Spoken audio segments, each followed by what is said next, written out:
se retrouve aujourd'hui pour cette nouvelle vidéo qui est donc la deuxième partie de mon book haul du mois de mars 2017. Je suis vraiment désolée, j'ai pas su tourner la vidéo aussi rapidement que ce que j'aurais voulu. J'aurais voulu qu'elle suive 2-3 jours après la première partie. Mais voilà, ça a été les congés scolaires des vacances de Pâques. Ce qui veut dire que mon petit bout n'a pas été à l'école. Ce qui veut dire que j'ai eu vraiment très peu de temps pour moi, seule à la maison et au calme. Ça justifie mon retard et j'espère que vous ne m'en voudrez pas. Dans cette deuxième partie, je vais donc vous présenter les livres que j'ai achetés lors de mon séjour au Salon du Livre de Paris. C'était une première expérience pour moi, j'y suis allée avec ma meilleure amie Megan, qui est aussi fan de lecture. Et nous avions vraiment bien organisé ça, j'avais réservé un hôtel qui était tout proche du salon, ce qui a été très pratique. Voilà, comme on habite en Belgique, on a dû prendre un train de Namur à Bruxelles, ça fait plus ou moins 1 heure de trajet. Puis le Thalys de Bruxelles à Paris, 1h30. Et ensuite, on a encore dû prendre plus ou moins 1 heure de métro. Donc voilà, on était un peu crevés en arrivant, on était un peu crevés en rentrant chez nous. Mais c'était vraiment génial. Le salon a une organisation de dingue. Les allées sont bien claires, bien espacées. Il y a des poubelles, donc il n'y a pas de déchets comme dans certains salons que j'ai pu faire, qui étaient mal organisés. L'ambiance est vraiment géniale. On a parlé avec plein de gens dans les files d'attente lors des dédicaces des auteurs, etc. On a pu rencontrer des auteurs qu'on avait envie de voir. Donc voilà, franchement, je n'ai aucun bémol à dire sur cette première expérience au salon. Sans hésiter, on y retournera l'année prochaine. On va commencer tout de suite avec le premier livre que j'ai acheté lors de ces 2 jours en fait, parce qu'on a été le vendredi et le samedi. Il s'agit de celui-ci, donc c'est Légende, le livre 1, L'avènement de l'enchanteresse, écrit par Émilie Million et sorti aux éditions Rebelle. Voilà, c'est un roman que j'attendais depuis un petit temps de m'offrir. J'ai beaucoup aimé la couverture qui est fort sombre, fort mystérieuse, avec cette femme dont la moitié du visage est dissimulée par une capuche, avec un œil vraiment aiguisé, scintillant comme ça. En plus, l'histoire se passe normalement au temps de Merlin l'Enchanteur, Excalibur, etc. Et il s'agit, d'après le résumé, d'une princesse qui va avoir son destin lié lors, j'imagine, d'une mission, d'une quête, avec le chevalier Lancelot. Il va y avoir apparemment beaucoup de passion entre eux, j'espère peut-être un petit jeu de séduction, etc. Voilà, j'ai vraiment envie de découvrir ce nouveau livre. Lors de mon séjour, j'ai aussi visité le stand des éditions Lumen, qui est une maison d'édition que j'aime vraiment beaucoup. J'ai d'abord acheté ce roman, donc c'est le tome 1 des Gardiens des Cités Perdues, écrit par Shannon Messenger. Voilà, c'est une saga que je connais de nom, parce qu'on en parle énormément, surtout que le 5e tome est sorti il n'y a pas longtemps. On en dit beaucoup de bien. Voilà, seulement j'ai jamais osé sauter le pas, parce qu'apparemment les héros sont très jeunes, ils doivent avoir 11-12 ans, et c'est ce qui m'a toujours bloquée. Mais j'en ai parlé lors du salon avec les vendeuses qui étaient là, elles m'ont dit c'est une saga presque à la hauteur de Harry Potter. Donc voilà, étant une grande fan de la saga Harry Potter, je me suis dit allez, Océane, vas-y, tente au moins le premier tome qui était en grand format, parce que chez moi je ne le trouve toujours qu'en petit format. Je me suis dit voilà, c'est le moment de commencer cette saga. Je vais pas le lire tout de suite, je vais attendre un peu que ma palle diminue, parce que si j'aime bien, me connaissant, je vais lire les 5 tomes d'un coup. Donc voilà, plus apparemment, je me suis un peu spoilée lors de ma visite au stand. J'ai lu la 4e de couverture du 2e tome et j'ai compris que la jeune fille était apparemment une elfe, ou en tout cas qu'il y avait des elfes. Et c'est vraiment ce qui m'a fait le déclic, qui m'a donné envie d'acheter ce premier tome. Puis bon, les cités perdues, je suppose qu'il va y avoir l'Atlantide, etc. Et ce sont des cités que j'aimerais vraiment découvrir dans ces pages, en plus des films et des dessins animés qu'on a pu voir. Voilà, je ne sais pas si ça va parler de l'Atlantide dans ce premier tome, mais j'imagine que l'Atlantide sera abordée dans les prochains tomes. Voilà, j'espère en tout cas. Le deuxième roman que je me suis acheté est celui-ci. Il s'agit de Forget Tomorrow, écrit par Pintip Doon. Voilà, j'espère que j'écorche pas trop le nom de l'auteur.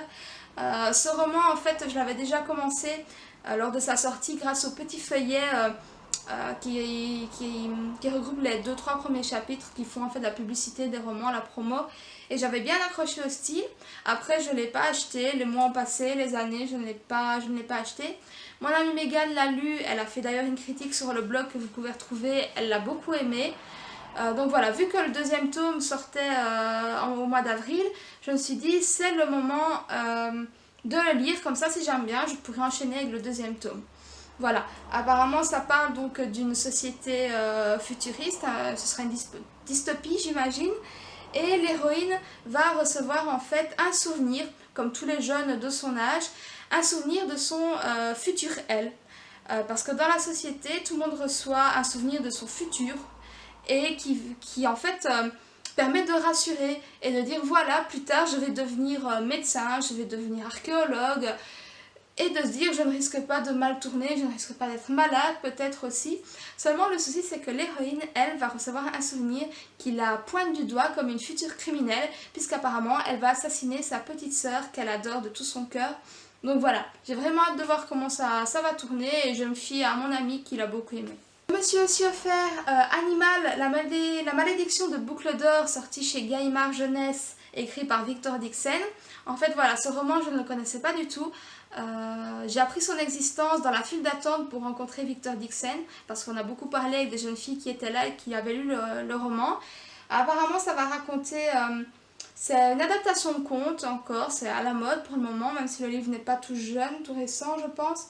Le conte de Boucle d'Or, voilà, c'est une histoire que j'aime beaucoup, que j'adorais quand j'étais petite, mais que c'est vrai qu'on ne voit pas beaucoup. De plus, j'ai eu la chance de rencontrer Victor Dixon et il a été vraiment adorable. C'est un homme vraiment super sympa qui nous a parlé de ses romans. On a pu lui poser plein de questions, il nous a parlé d'Animal et il a réussi à nous convaincre. Donc voilà, directement après lui avoir fait dédicacer notre exemplaire de Phobos avec mon ami, on a directement été acheter Animal pour lui faire dédicacer. Et voilà, il nous a aussi en fait donné une petite info si vous êtes fan de la saga Phobos.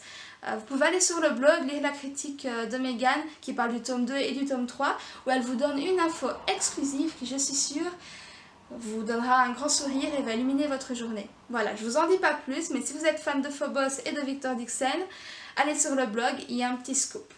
Le suivant est celui-ci, il s'agit de La fille de Braise et de Ronce, écrit par Rae Carson, sorti dans la collection R. Voilà, en fait c'est une collection que j'aime beaucoup, je suis régulièrement les sorties et pourtant ce roman je ne l'avais pas du tout vu, je ne savais pas qu'il était sorti, je ne le connaissais pas.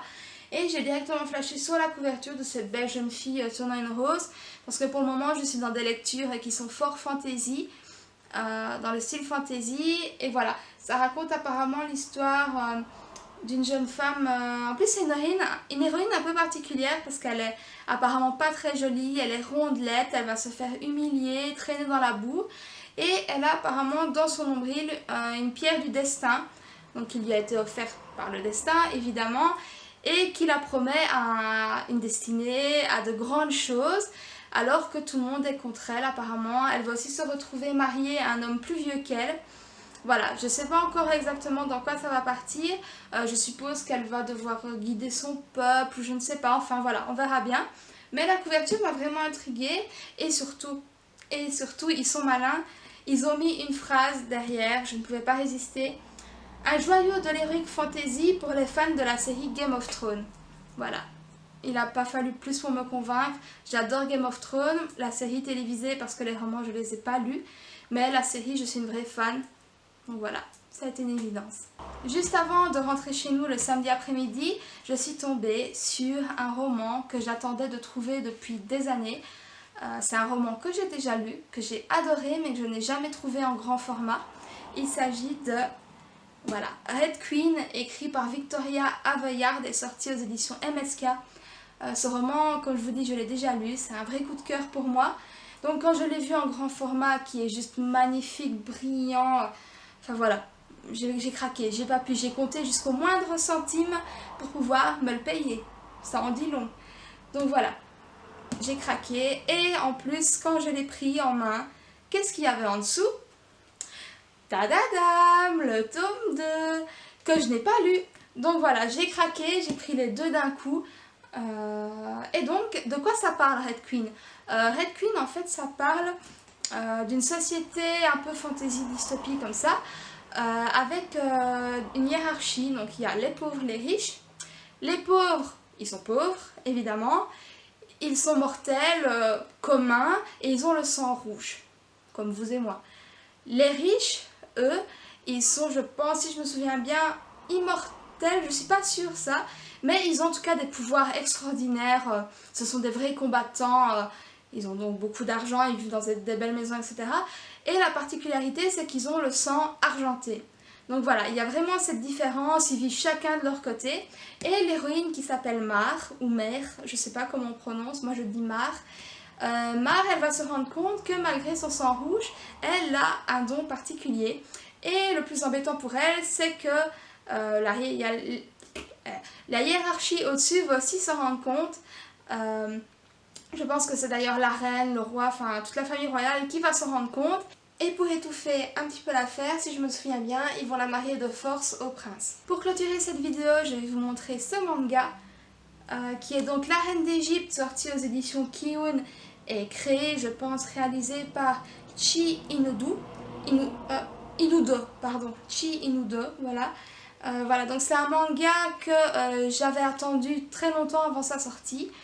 Je ne l'ai pas acheté tout de suite pour justement l'acheter au salon car la créatrice était là, mais j'ai pas su la voir parce qu'il y avait énormément de monde et vu qu'elle faisait à chaque fois un dessin dans le manga, ça prenait une plombe. Donc je me suis dit tant pis, au moins je verrai d'autres auteurs que j'ai envie parce que si je faisais la file pour la voir, ma journée était foutue. Donc ce manga, de quoi il parle? Ça raconte l'histoire de cette jeune fille qui va en fait devenir reine parce qu'elle est l'héritière, une héritière d'Égypte.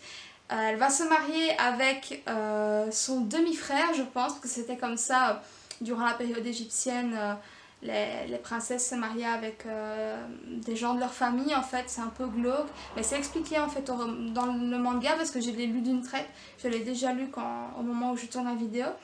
Et en fait, son problème à cette jeune fille, je ne sais plus son nom, c'est qu'elle ne supporte pas le fait d'être une femme. Elle ne supporte pas qu'à cause de son sexe, elle n'ait pas les mêmes droits que les hommes. Elle aimerait pouvoir se battre, elle aimerait bien pouvoir diriger son peuple seule.